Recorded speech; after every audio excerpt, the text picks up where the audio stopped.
கர்த்தருடைய நாமத்துக்கு ஸ்தோத்திரம். என்னுடைய பேர் ரிஷான், என்னுடைய மனைவியின் பேர் இவாஞ்சலின். நாங்கள் இங்கே சோழிங்கநல்லூர்லேருந்து வரோம்.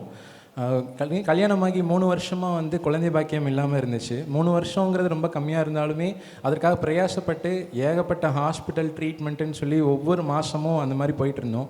ஒவ்வொரு டைமும் பிரதருடைய அன்பரின் சத்தம் அந்த நிகழ்ச்சியை டிவியில் பார்த்து தான் கர்த்தர் உங்களுக்கு உங்கள் மலடியாக வைக்க மாட்டார், கர்ப்பத்தின் கனியை கொடுப்பாருன்னு ஜெபிக்கிறோன்னு சொல்லி ஒவ்வொரு மாதமாக இருந்தது.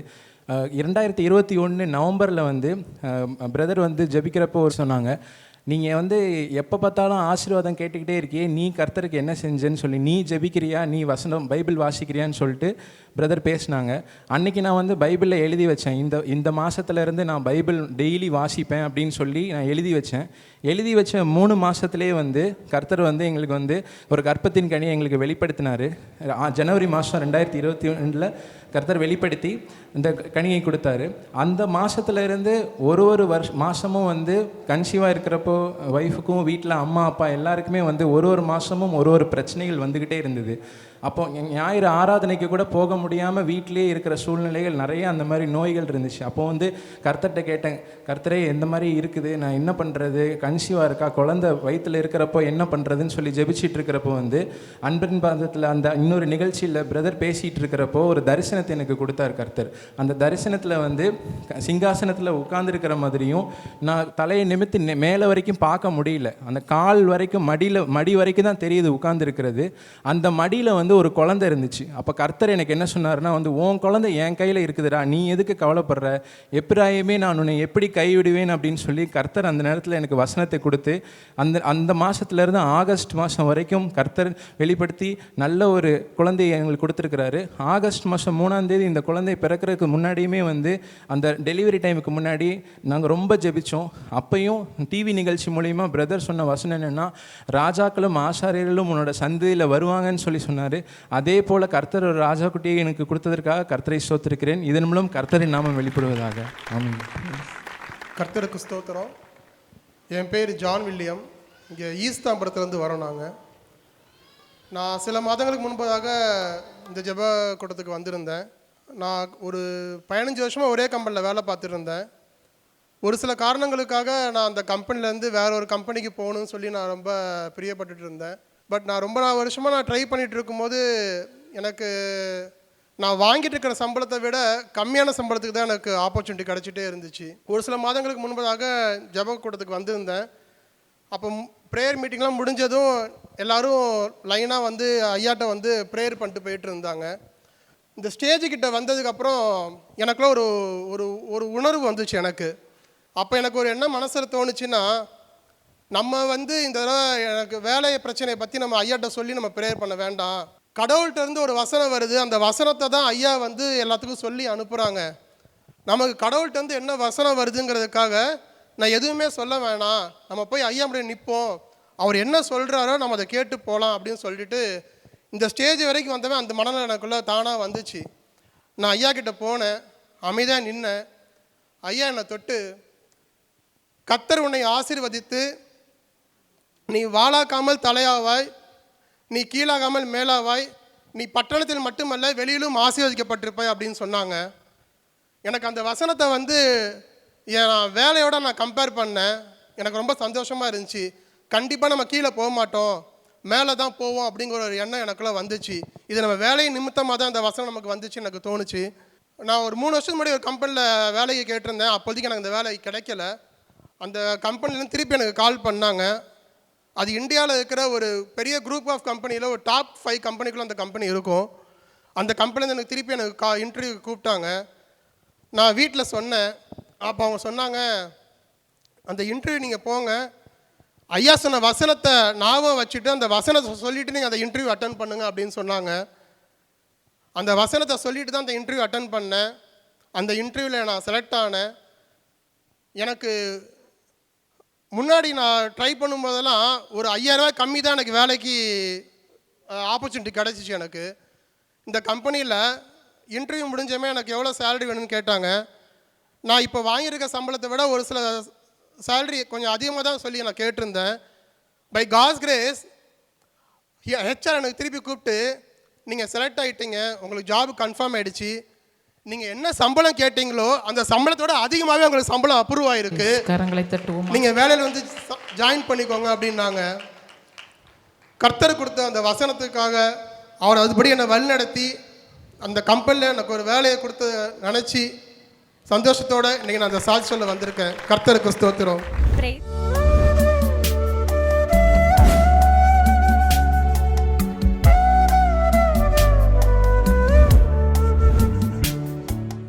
கிறிஸ்துவுக்குள் மிகவும் பிரியமான எனதருமை சகோதர சகோதரிகளே, நம்மை சிருஷ்டித்தவரும் நம்மை உண்டாக்கினவரும் நம்மை ஒருபோதும் மறந்து போகாதவருமாகிய இயேசு கிறிஸ்துவின் ஏற்ற நாமத்தினாலே உங்கள் எல்லாரையும் வாழ்த்தி ஆசீர்வதிக்கிறேன். அல்லேலூயா. எல்லாரும் சந்தோஷமாக இருக்கீங்களா? இந்த நாளிலும் ஆண்டவருடைய பாதப்படியிலே அமர்ந்து, ஆண்டவரே, என் பிள்ளைகளுக்கு இன்றைக்கு நீர் என்ன மங்கள வார்த்தை வைத்திருக்கிறீர், என்ன வார்த்தை சொல்லி என் பிள்ளைகளை ஆசீர்வதிப்பது பரலோக தேவனுடைய திட்டமாக இருக்கிறது. ஜெபத்திலே தரித்திருந்த பொழுது கர்த்தர் நமக்கு கொடுத்த மங்கள வார்த்தை யோசுவாவின் புஸ்தகம் 3ஆம் அதிகாரம் 5வது வசனம். வாசிப்போமா? யோசுவா ஜனங்களை நோக்கி உங்களை பரிசுத்தம் பண்ணிக்கொள்ளுங்கள், உங்களை பரிசுத்தம் பண்ணிக்கொள்ளுங்கள். நாளைக்கு கர்த்தர் உங்கள் நடுவிலே அற்புதங்களை செய்வார் என்றான். அற்புதங்களை செய்வார் என்றார். இன்றைக்கு உங்களை பரிசுத்தம் பண்ணிக்கொள்ளுங்கள், நாளைக்கு உங்கள் மத்தியில் ஆண்டவர் அற்புதம் செய்வார். நாளைக்கு உங்கள் வாழ்க்கையில் ஆண்டவர் அற்புதம் செய்வார். இந்த நாள் செய்தியின் தலைப்பு பரிசுத்தமே அற்புதத்திற்கு வழி. என் அன்பு தேவனுடைய பிள்ளைகளே, இஸ்ரவேல் ஜனங்களை ஆண்டவர் வனாந்தரத்தில் 40 வருஷமாக அழைத்து கொண்டு வந்து கிட்டத்தட்ட அந்த இஸ்ரேல் பார்டர் வரைக்கும், கானான் தேசம் வரைக்கும் வந்தாச்சு. அப்பொழுது கிட்ட நெருங்குகிற நேரத்தில் ஒரு பெரிய சவால், யோர்தான் நதி அவர்களுக்கு முன்பாக நிற்கிறது. அந்த யோர்தானில் கரை புரண்டு தண்ணி ஓடுதான். அந்த நேரத்தில் அந்த யோர்தானை தாண்டி அந்த பக்கம் போகிறதுக்கு வழியே இல்லை. ஆனால் வழி ஏற்படுத்தினது ஒரு காரியம், அந்த ஜனங்களை பரிசுத்தம் பண்ணும்படி ஆண்டவர் சொல்லுகிறார். இன்றைக்கு சாயங்காலம் உங்களை பரிசுத்தம் பண்ணுங்க, நாளைக்கு இந்த பெரிய சவாலை தாண்டி நீங்கள் அக்கறைக்கு போக முடியும். ஆண்டவர் யோசுவாவிடத்தில் சொன்னார். யோசுவா எல்லா ஜனங்களையும் அந்த யோர்தானுக்கு இக்கரையிலே கூட்டி சேர்க்கிறார். அவன் எல்லாரையும் பார்த்து சொன்ன காரியம், நாளைக்கு இந்த யோர்தானை தாண்டி நமக்கு அங்கே போகிறதுக்கு ஒரே ஒரு வழி தான் இருக்கிறது. வழியே கிடையாது அப்படின்னு நினைக்காதீங்க. ஒரே ஒரு வழி இருக்கிறது. அது என்னென்னா பரிசுத்தத்தின் வழி. அதனால தான் இன்றைக்கு செய்தியே பரிசுத்தமே அற்புதத்திற்கு வழி என்று நான் சொன்னேன். அப்போ சொன்னால் ஒரே ஒரு வழி இருக்கிறது. எல்லாரும் ஆசையாக காக்குறாங்க, என்ன என்ன என்ன சொல்லுங்கள், நாளைக்கு எப்படியாவது கடந்து போன 40 வருஷம் கஷ்டப்பட்டாச்சு, இதை தாண்டிட்டு நம்ம கானானுக்குள்ளே போயிடலாம் என்று சொல்லி ஆசையோடு எல்லாரும் என்ன வழி என்று கேட்டார்கள். அப்போ சொன்னார், இன்றைக்கி சாயங்காலம் நம்ம எல்லாரும் இன்றைக்கி ராத்திரிக்குள்ளால் குடும்பமாக நம்ம பரிசுத்தம் பண்ணிக்கிட்டோன்னா, நான் பரிசுத்தராக இருக்கிறது போல நீங்களும் பரிசுத்தராக இருங்கள் என்று சொன்ன ஆண்டவர் நம்மத்தில இறங்கி வந்துடுவார். அவர் நம்ம முன்னால் போவார். இந்த யோர்தான் நமக்கு பிளந்து வழிவிடும். ஹல்லேலூயா. எல்லாருக்கும் ஒரே சந்தோஷம். முழு குடும்பங்களும், லட்சக்கணக்கான ஜனங்களும், கணவன்மார்கள், மனைவிமார்கள், பிள்ளைகள் எல்லாரும் அன்றைக்கு சாயங்காலம் யோர்தானுக்கு இக்கரையில் நின்று தங்களை பரிசுத்தம் பண்ணி ஆண்டவரிடத்திலே மன்றாடி செபிக்கிறார்கள். என்ன நடந்தது? அடுத்த நாள் காலையிலே ஆசாரியர்கள் உடன்படிக்கை பெட்டியை எடுத்துக்கொண்டு யோர்தானில் கால் தான் வச்சாங்க. யோர்தான் பின்னிட்டு போய் பட்டான் தரையில் ஜனங்கள் நடக்கிறது போல நடந்து போனார்கள். ஹல்லேலூயா. என் அன்பு தேவனுடைய பிள்ளைகளை, இன்றைக்கு உங்களுடைய வாழ்க்கையில் நிற்கிற சவாலாகிய யோர்தான் என்ன? உன் வாழ்க்கையில் இன்னும் முன்னேற முடியாதபடிக்கு உனக்கு முன்னால் நிற்கிற ஒரு பெரிய போராட்டமான காரியம் என்ன? என்ன தடை, என்ன எதிர்ப்பு? ஏன் முன்னேற முடியலை? ஏன் இன்னும் அடுத்த நிலைமைக்கு போக முடியலை? இன்னும் ஏன் ஜெயிக்க முடியலை? இன்னும் ஏன் அடுத்த நிலைமைக்கு உன்னால் தாண்டி போக முடியலை? ஏதோ ஒரு யோர்தான் உங்களுக்கு முன்னால் நின்று கொண்டிருக்கிறது, வழி விடலை. சிலர் நினைக்கிறீங்க, இன்னார் தான் எனக்கு வழி விடலை, அவன் மட்டும் வழி விட்டா இந்நேரம் நான் போயிருப்பேன், அவன் பொறாமையில் எனக்கு தடுத்து வச்சிருக்கான், எனக்கு விரோதமாக மந்திரவாதம் பண்ணிட்டான், எனக்கு விரோதமாக ஏதோ செய்வனை பண்ணிட்டான், அதனால் இதை தாண்டி என்னால் போக முடியலை என்றெல்லாம் நீங்கள் சொல்லிட்டு இருந்தீங்கன்னா, நீங்கள் கடந்து கானானுக்குள்ளே போவதற்கு பாலும் தேனும் ஓடுகிற நலமும் விசாலமுமான ஒரு வாழ்க்கைக்கு போவதற்காகத்தான் ஆண்டவர் இன்றைக்கு யோர்தானுக்கு இக்கரை மாதிரி உங்களை கொண்டு வந்திருக்கிறார். ஹல்லேலூயா. இன்னைக்கு நம்ம என்ன பண்ண போகிறோம்? எல்லாரும் இந்த இடத்துல நம்மளை பரிசுத்தம் பண்ணிக்க போகிறோம். நம்முடைய குடும்பங்களை எல்லாம் பரிசுத்தம் பண்ணிக்க போகிறோம். இந்த இடத்துல நம்முடைய குடும்பத்தில் ஒருவேளை நீங்கள் நினைக்கல, என் வாலிப பிள்ளை வரல, என் பையன் வரல, பொண்ணு வரல, அவங்களுக்கு தானே பிரச்சனை, அவங்க வந்திருந்தால் நல்லா இருக்குமே என்றெல்லாம் சொல்லி நீங்கள் அழுது கொண்டு இருக்கலாம். தேவையில்லை, நீங்கள் வந்துட்டீங்க, இல்லை உங்கள் குடும்பத்தின் சார்பில் நீங்கள் இருக்கிறீங்க, அது போதும். ஹல்லேலூயா. இன்னைக்கு ஆண்டவர் சொல்கிறாரு, பல ஆயிரம் வருஷங்களுக்கு முன்பாக இதே போல தான் திரளாக யோர்தானுக்கு இக்கரையில் எல்லாம் கிடக்கிறாங்க. எல்லாருடைய லைஃப்லையும் ஒரு சேலஞ்ச். இவ்வளவு கஷ்டப்பட்டு வந்துட்டோம், இன்னும் கொஞ்சம் இந்த நதியை தாண்டி அப்புறம் போயிட்டா என் லைஃப் செட்டில் ஆகிடுமேன்ற ஒரு பெரிய ஆசை நிறைவேற முடியாதபடிக்கு அந்த யோர்தான். ஒரே காரியம்தான் பரிசுத்தம். இன்றைக்கும் உங்கள் வாழ்க்கையில் ஆண்டவர் அதை தான் செய்ய சொல்கிறார். நீங்கள் எல்லோரும் உங்களை பரிசுத்தம் பண்ணிக்கொள்ளுங்க. உங்கள் பிள்ளைகளை ஆண்டவருக்கு முன்னால் நிறுத்தி, ஆண்டவரே யோபு செய்தது போல அதிகாலையில் யோபு ஒவ்வொரு நாளும் எழும்பி தன் பிள்ளைகளுக்காக பாவ நிவாரண பலி செலுத்தினானா. ஒருவேளை விருந்து உபசரணை நேரத்திலே என் பிள்ளைகள் அந்த குஷி மோடில் தங்கள் வார்த்தையினாலோ தங்களுடைய எண்ணங்களினாலோ ஆண்டவரை தூஷித்திருப்பார்களோ என நினைத்து தன் பிள்ளைகள் ஒவ்வொருவருடைய பெயரை தனித்தனியாக சொல்லி பாவ நிவாரண பலி செலுத்தினானாம்.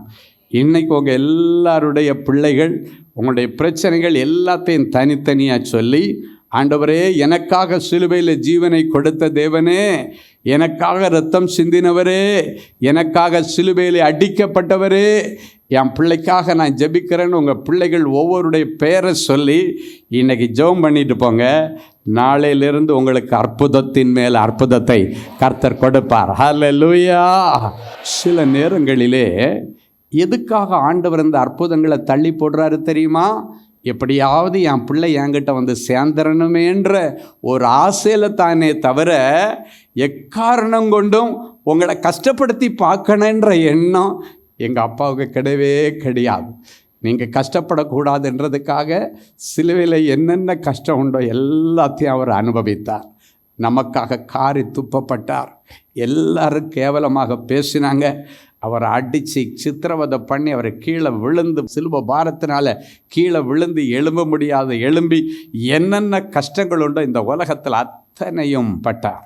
ஒரு உழவன் நிலத்தை உழுகிறது போல் அவருடைய சரீரம் முழுவதும் நமக்காக உழப்பட்ட நிலைமையில் நீ கஷ்டப்படக்கூடாது என்பதற்காக எல்லா கஷ்டங்களையும் அவர் சிலுவையில் சுமந்தவர், சுமந்து தீர்த்தவர். நீ மனசார கஷ்டப்படணுன்னு நினைப்பாரா? நினைக்க மாட்டார். இந்த கஷ்டத்தினாலேயாவது என் பிள்ளை என்கிட்ட வந்துட மாட்டாளா, இந்த பிரச்சனையினாலேயாவது என் மகன் என்கிட்ட வந்துட மாட்டானா என்கிற ஒரு நல்ல ஏக்கம் ஒரு உண்மையான அப்பாவுக்கு, ஒரு தகப்பனுக்கு, ஒரு தாய்க்கு இருக்க வேண்டிய ஏக்கம்தான் அந்த தகப்பனுக்கு இருக்கிறது. அதன் நிமித்தம் உங்கள் பிளஸ்ஸிங்கை கொஞ்சம் தள்ளி வச்சுருந்தாரே தவிர உங்களுக்கு கொடுக்காம அவர் இருக்க மாட்டார். உங்கள் பக்கத்தில் தான் இருக்குது, அதை நீங்கள் எடுக்க போகிறீங்க. உள்ளங்கையளவு மேகம் என் கண்களுக்கு முன்பாக பார்க்குறேன். உங்கள் ஒவ்வொருவருக்கு முன்பாக ஒரு உள்ளங்கையளவு மேகம் நிற்கிறது. அவங்க எல்லாருடைய பஞ்சங்களை தீர்க்கிற ஒரு பெருமழையின் பேரிரைச்சலை இனி பார்க்க போகிறீர்கள். உங்கள் கஷ்டங்கள், வேதனைகள், தரித்திரங்கள், பஞ்சங்கள் எல்லாவற்றையும் மாற்றுகிற அந்த உள்ளங்கையளவு மேகம் உங்கள் கை கட்டின தூரத்தில் தான் நிற்குது. கை கட்டின தூரத்தில் அழகான பழங்கள் நிற்கிறதை பார்க்கிறேன். பறித்து சாப்பிடக்கூடிய அளவுக்கு கிட்ட வந்துருச்சு.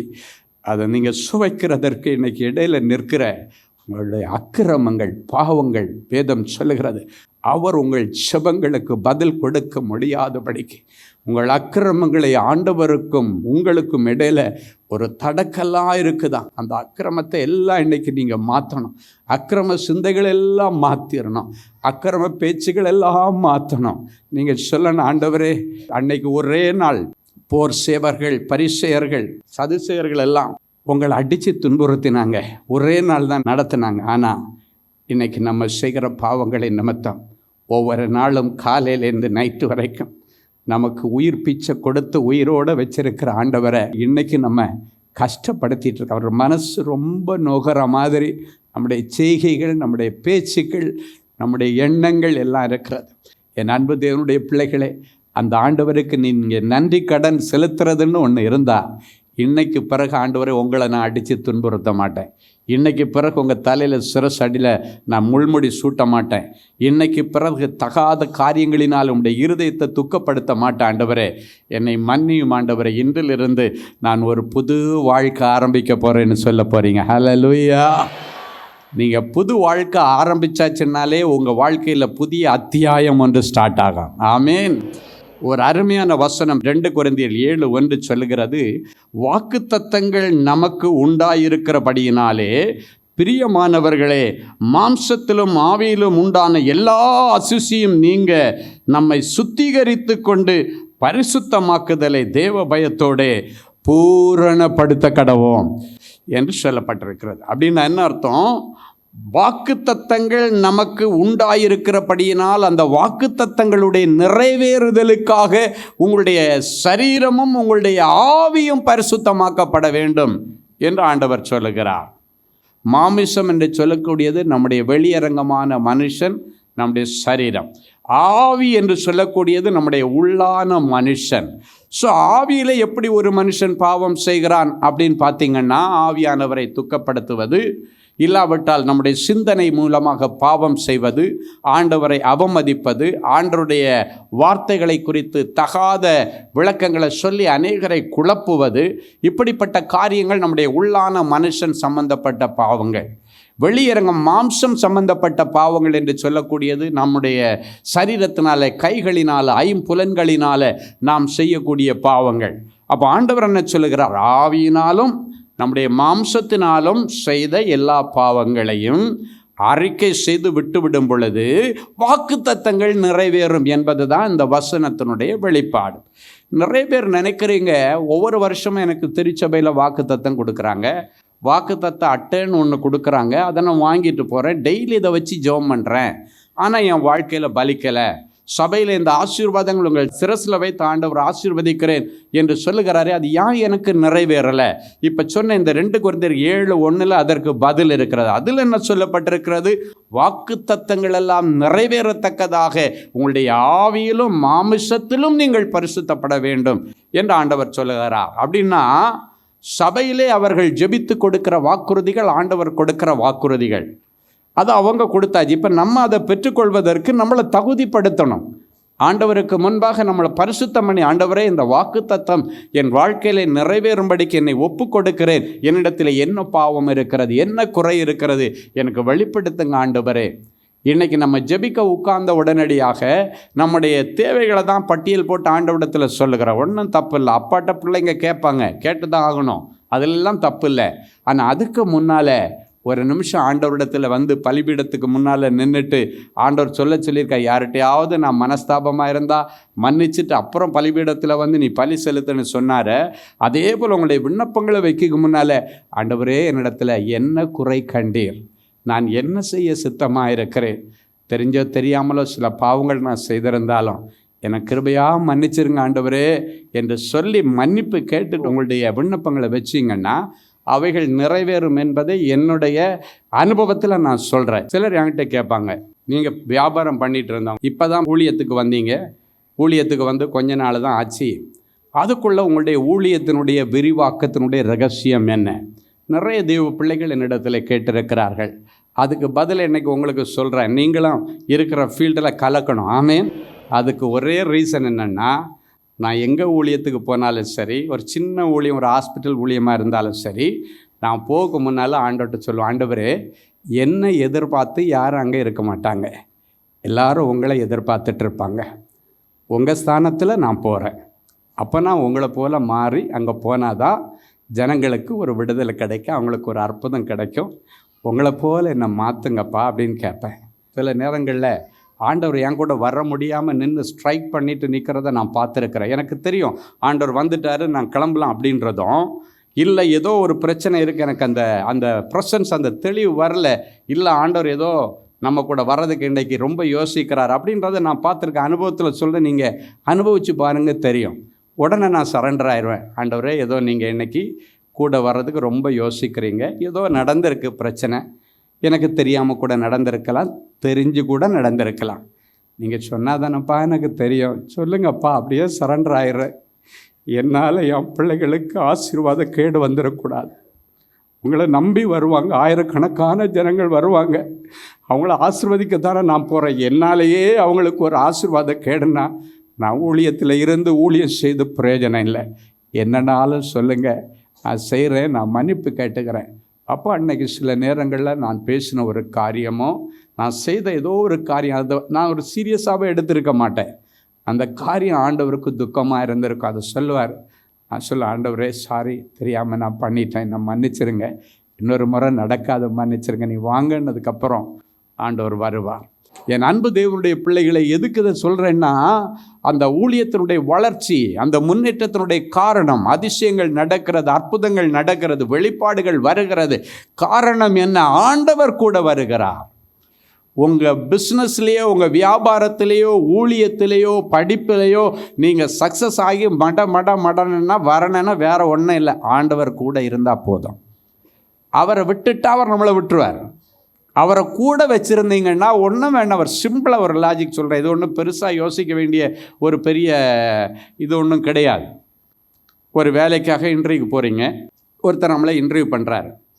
இன்டர்வியூ பண்ணுறவர் நமக்குள்ளே ஏதோ ஒரு சப்ஜெக்ட்லேருந்து ஒரு கேள்வி கேட்குறாரு, இல்லைன்னா ஜெனரலாக கேட்குறாரு, இல்லைன்னாச்சுன்னா ஏதோ ஒரு காரியத்தை நம்மகிட்ட கேட்குறாரு.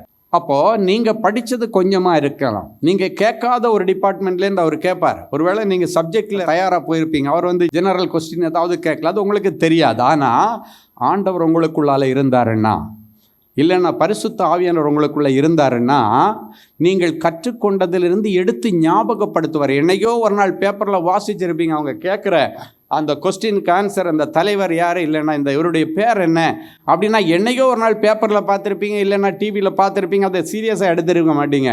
ஆனால் ஆண்டவர் அதிலிருந்து எடுத்து ஞாபகப்படுத்துகிறவர். டக்குன்னு சொல்லிடுவேன். ஏன்னா ஞான கண்மலையாகிய ஆண்டவர் உங்ககிட்ட இருக்காருன்னா, அவரை மிஞ்சின ஒருத்தர் உனக்கு எதிரில் இருந்து கேள்வி கேட்க முடியாது, அதுக்கு வாய்ப்பே இல்லை. எனவே அவரை நீங்கள் சுமந்துட்டு போகணும். அற்புதங்கள் நடக்கணும்னா அவர் உங்கள் கூட வந்தார்னா கண்டிப்பாக அற்புதம் நடக்கும். அவர் அதிசயமானவர் என்கிற பெயரோடு கூட பிறந்தவர். இன்றைக்கி எல்லாரும் யாதோ ஒரு அற்புதத்தை எதிர்பார்த்துட்டு வந்திருக்கிறீங்க. எக்ஸாம் நிறைய எழுதுனீங்க, எல்லாம் ஃபெயிலியர். டிஆர்பி எழுதுனீங்க, டெட் எக்ஸாம் எழுதுனீங்க, டிஎன்பிஎஸ்சி எழுதுனீங்க, ரயில்வே எழுதுனீங்க, குரூப் 1 எழுதுனீங்க, குரூப் 2 எழுதுனீங்க, குரூப் 4 எழுதுனீங்க, போஸ்டல் எக்ஸாம் எழுதுனீங்க, எல்லாம் ஃபெயிலியர். என் அன்பு தேவனுடைய பிள்ளைகளை, இன்னைக்கு ஆண்டவர் சொல்கிறார், நீ தோல்வி அடைவது ஆண்டவருடைய விருப்பம் அல்ல. தோற்று போனவன் பிசாசானவன். நம் ஆண்டவருக்கு அநேக பெயர்கள் உண்டு. அதில் ஒன்று ஜெகோவா நிசி. அவர் வெற்றி கொடுக்கிற தேவன். இன்றைக்கு உங்களை நீங்கள் பரிசுத்தம் பண்ணீங்கன்னா அடுத்த எக்ஸாமில் நீங்கள் வெற்றி பெற்றே ஆகணும், வெற்றி பெற்றுருவீங்க. எக்ஸாம் எழுத போகும்போது ஆண்டவரை கூட்டு போங்க. ஆண்டவரே, நீ எங்கள் கூட வந்தால் தான் நான் எக்ஸாம் எழுத போக சொல்லி பாருங்கள். ஆண்டவர் மட்டன்னு எழுதுவார். ஒரே டேக்கில் ஆண்டவர் உங்களை வின் பண்ண கொண்டு வருவார். ஹல்லேலூயா. பரிசுத்தம் கெஞ்சுகிறேன் என்று உம்முடைய சமூகத்திலே உள்ளத்தின் ஆழத்திலிருந்து கேட்ட என் பிள்ளைகளுக்கு உம்முடைய இரத்தத்தினால ஒரு பரிசுத்தம், வேத வசனத்தினால ஒரு பரிசுத்தம், செபத்தினால ஒரு பரிசுத்தம் என் பிள்ளைகளுக்கு உண்டாவதாக. இன்றைக்கு வரைக்கும் என் பிள்ளைகள் தெரிந்தோ தெரியாமலோ, அறிந்தோ அறியாமலோ, புரிந்தோ புரியாமலோ செய்த எல்லா பாவங்களையும் கிருபையாய் நீர் மன்னித்ததற்காய் உமக்கு நன்றி. உடைய விலையேறப்பெற்ற இரத்தம் என் பிள்ளைகளுடைய சிரசிலே சொட்டு சொட்டாக சொட்டி சொட்டாக உம்முடைய நெற்றியிலிருந்து, சிரசிலிருந்து, கைகளிலிருந்து, கால்களிலிருந்து, விழாவிலிருந்து, சரீரத்தின் எல்லா பகுதிகளிலிருந்து இவர்கள் மேல் இப்பொழுது விழுகிறதற்காய் உமக்கு நன்றி, உமக்கு நன்றி. இயேசுவின் இரத்தம் சகல பாவங்களையும் நீக்கி உன்னை சுத்திகரிக்கும். மாம்சத்தில் செய்த பாவங்கள், ஆவியிலே புரிந்த பாவங்கள் எல்லாவற்றிலிருந்து என் பிள்ளைகளுக்கு பரிபூர்ண பூரண மன்னிப்பு கிடைப்பதாக. என் பிள்ளைகள் மேல் நீர் மனதுருகி கரங்களை நீட்டி என் பிள்ளைகளை நீர் தொட்டு ஆசீர்வதிப்பீராக. அப்பா, யோசுவா சொன்ன அதே வார்த்தை, அற்புதங்களை நடப்பித்த அந்த வார்த்தை, பலிபீடத்தில் நின்று என் பிள்ளைகளுக்கு நேராக கடைசியாய் ஒரு விசை சொல்லுங்கள், இன்றைக்கு உங்களை நீங்கள் பரிசுத்தம் பண்ணிக்கொள்ளுங்கள், நாளைக்கு அற்புதம் நடக்கும். நம்பிக்கையுடைய சிறைகளை அரணுக்கு திரும்புங்கள். கர்த்தர் இரட்டிப்பான நன்மையை தருவார். இன்றைக்கே தருவார், இப்பொழுதே தருவார். இனி நீ அழுது கொண்டிராய். இந்த ஏழை கூப்பிட்டான். கர்த்தர் அவனுடைய கூப்பிடுதலை கேட்டு அவனுடைய நெருக்கடிகளுக்கெல்லாம் நீங்களாக்கி, அவனுடைய கடன்களுக்கெல்லாம் நீங்களாக்கி, அவனுடைய வியாதிகளுக்கெல்லாம் நீங்களாக்கி அவர்களை விடுவித்தார். நீர் அப்படி செய்ததற்காய் உமக்கு நன்றி. தழும்புள்ள கரம் ஒவ்வொருவரையும் தொட்டு குணமாக்கினதற்காய் ஸ்தோத்திரம். கற்பத்தின் கனிக்காய் ஏங்கி வந்த பிள்ளைகளுக்கு இன்றைக்கு இரவே சங்கீதம் 17:14 படி ஒரு அற்புதம் நடப்பதாக. அரசாங்க வேலைக்காய் காத்திருக்க பிள்ளைகளுக்கு பூட்டப்படாத திறந்த வாசலை உனக்கு முன்பதாய் வைத்திருக்கிறேன், அதை ஒருவனும் மூட முடியாது. இந்த வார்த்தையின்படி ஆண்டவர் அற்புதம் செய்ததற்காய் உமக்கு கோடி ஸ்தோத்திரங்களையும் நன்றி பலிகளையும் காணிக்கையாக்குகிறான். சொந்த வீட்டிற்காக காத்திருக்கிற பிள்ளைகளுக்கு சொந்த வீடு வாசலை திறந்து தருவீராக. என் பிள்ளைகளுக்கு வீடு கட்டுவேன் என்று நீர் சொல்லுகிறேன். ரட்சிக்கப்படாத பிள்ளைகள் மேலே ரட்சிப்பின் போர்வையை போர்த்தி ஜெபிக்கிறோம். உடைய குடும்பம் முழுவதும் ரட்சிக்கப்படட்டும்.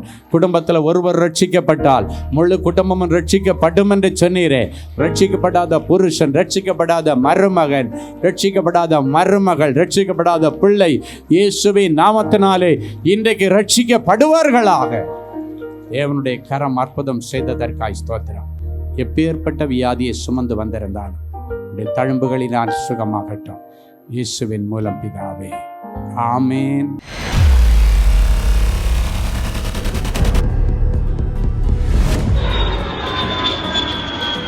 தேவனின் அன்பு ஊழியங்கள் நடத்தும் இஸ்ரேல் தேச புனித பயணம். அன்பானவர்களே, ஆண்டவராகிய இயேசு கிறிஸ்து பிறந்து வளர்ந்து ஊழியம் செய்து மரித்து அடக்கம் பண்ணப்பட்டு உயிரோடு எழுந்த புனித ஸ்தலங்களை கண்டு மகிழ இதோ ஓர் அரிய வாய்ப்பு. உங்கள் வாழ்நாள் கனவை நனவாக்க நமது அன்பு சகோதரர் சுவிசேஷகர் டி. ஸ்டீபன் அவர்களுடன் 11 நாட்கள்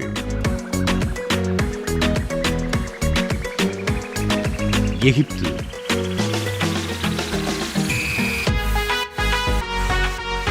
யோர்தான், பாலஸ்தீனம்,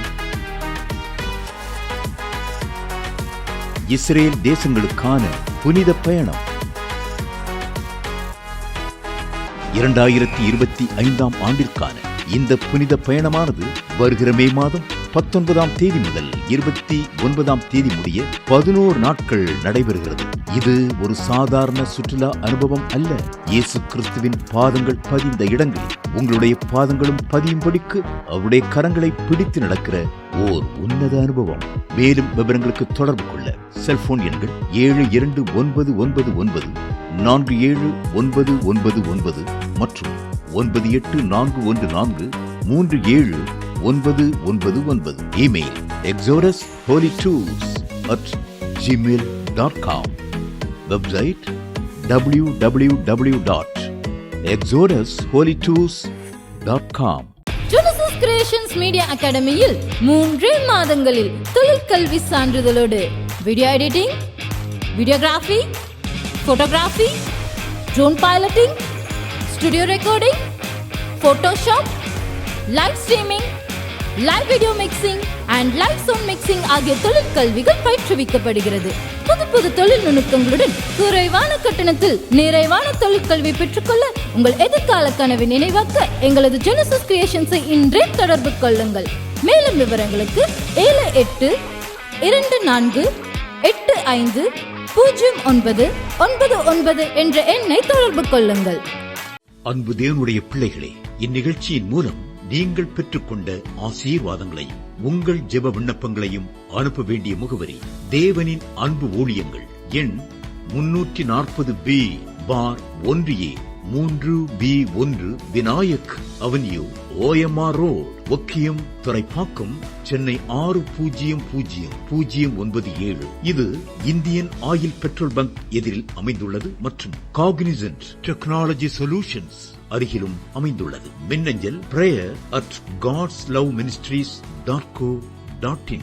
எங்களது இணையதளம் www.godsloveministries.co.in. மேலும் 24 மணி நேர ஜெப உதவிக்கு 04454479999 மற்றும் 9941950999 என்ற எண்களுக்கு தொடர்பு கொள்ளுங்கள். கர்த்தர் தாமே உங்களை ஆசீர்வதிப்பாராக.